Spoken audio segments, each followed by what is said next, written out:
जब भी ये क्वेश्चन आ जाए तो इस क्वेश्चन में आपको ये देखना है कि ई पावर एक्स और कोई दूसरा फंक्शन भी है, ठीक है, और दूसरे फंक्शन में ये भी चेक करना है क्या वो फंक्शन, जो भी फंक्शन दिया जैसे 1 + x log x दिया है, तो क्या ये दो फंक्शंस का सम है क्या? अगर ये दो फंक्शंस का सम मिल जाए, ठीक है, दो फंक्शन का सम मिल जाए, तो आप ये चेक करेंगे कि एक फंक्शन दूसरे का कहीं डेरिवेटिव तो नहीं है, कहीं ऐसा तो नहीं है कि f(x) + f'(x) लिखा हो, साथ ही साथ e पावर x dx हो। तो इसका आंसर तो आपको पता है e पावर x fx आता है। अगर इस फॉर्म में आपको क्वेश्चन मिल जाता है तो आप डायरेक्ट इसका आंसर लिख सकते हैं, लेकिन कैसे? देखो इस सवाल में ऐसा है क्या, ये जो x देख रहा हो इन दोनों के डिवाइड में लिख दो,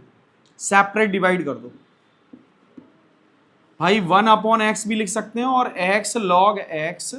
अपॉन x लिख सकते हैं इसको, तो ये x से x कट जाएगा, ठीक है, कैंसिल आउट हो गया। 1 to e power x 1/x plus log x dx। अच्छा यहां एक चीज और ऑब्जर्व करो, आप एक चीज और ऑब्जर्व करो, देखो अगर आपका फंक्शन log x है तो उस फंक्शन का जो डेरिवेटिव है ना वो 1/x है। ये तो देखो हमें पता होता है तभी कर पाते हैं, ये सारी चीजें हमें मालूम होती हैं, जैसे हमें मालूम है कि log x का डेरिवेटिव 1/x है, तभी हम यहां कंसीडर कर पाते हैं। या फिर चेक करो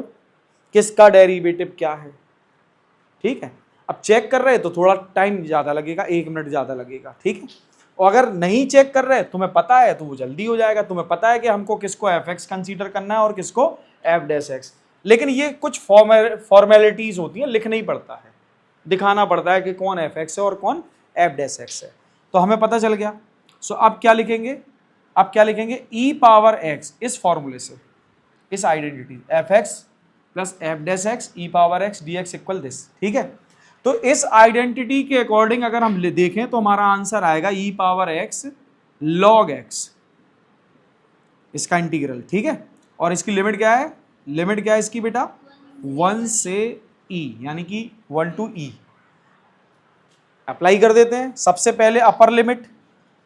लिमिट क्या है बेटा e, तो e power e log e minus lower limit क्या है 1, सो e पावर 1 इंटू log 1, और log 1 की वैल्यू क्या होती है 0, अगर ये 0 है तो ये भी 0, पूरा 0 हो जाएगा,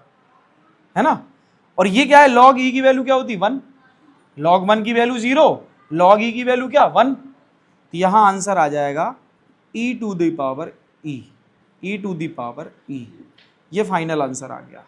समझ में आ गया, ठीक है। नेक्स्ट क्वेश्चन देखते हैं।